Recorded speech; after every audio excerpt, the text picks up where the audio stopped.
Good morning, everybody. Happy Wednesday, Wellbeing Wednesday, happy Hub Day. You should feel this just tiniest little lick of a breeze with the warm sun. Just delicious. Lovely way to start the morning. A short one this morning. And this morning's Wellbeing tip for the week is around communication. It's more of a leadership in wellbeing kind of a tip, although you can use it anywhere, obviously.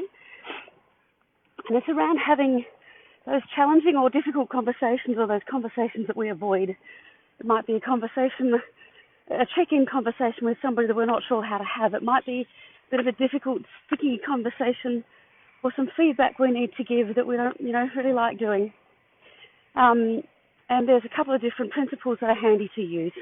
One is, the feedback loop, which is just ensuring that you check in during the conversation when you've delivered your message, that the message has been received, how it's been understood, checking in that you've understood any messages that the other person has delivered to you. And so just ensuring that you have that clarity from both parties as a part of the conversation. It's very easy to shy away from that and to, kind of spit out the thing we want to say and then run away from it because it's awkward and uncomfortable. But it's important to have those conversations in a measured and thorough way and in a considerate way. And in fact, I realised some years ago that by not having difficult conversations with people that I needed to have those difficult conversations with, I was actually doing them a disservice. I was actually, to my mind, showing them almost a sign of disrespect because I was treating them as though they weren't big enough adults to be able to handle the information or the feedback that I needed to provide to them. And I didn't feel that was fair. I thought that was a bit rude and maybe even a little bit arrogant on my part. So the other thing that I wanted to mention today was, and I just completely lost my train of thought again. We were talking about feedback and loops, that's right. The other strategy that I really like to use, that's really come to the fore in the last few years, is if you need to have a conversation with somebody that you're feeling a little uncomfortable about, we often get a bit caught up in what it is that we want to say, how hard it is to say, how we should say it, what's the right way to say it. And what can be really helpful, rather than focusing so much on us and our messaging, is thinking about the outcome that we're actually hoping for from that conversation. What does that look like? Is it a way that you want that person to feel? Is it an action that you want them to take?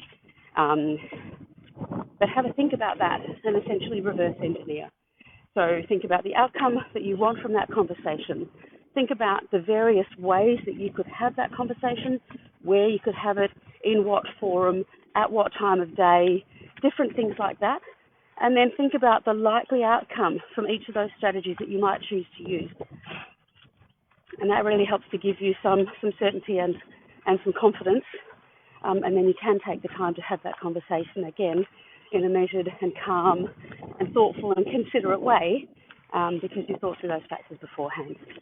So I hope that's helpful. I'm doing circles now because I'm nearly home. Look at that.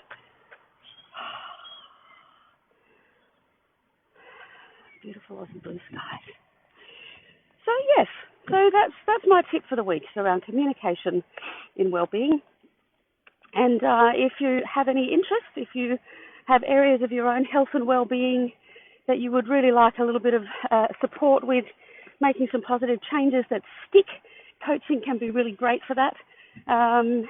Send me a message or like this video, share it if you don't mind, get the word out there.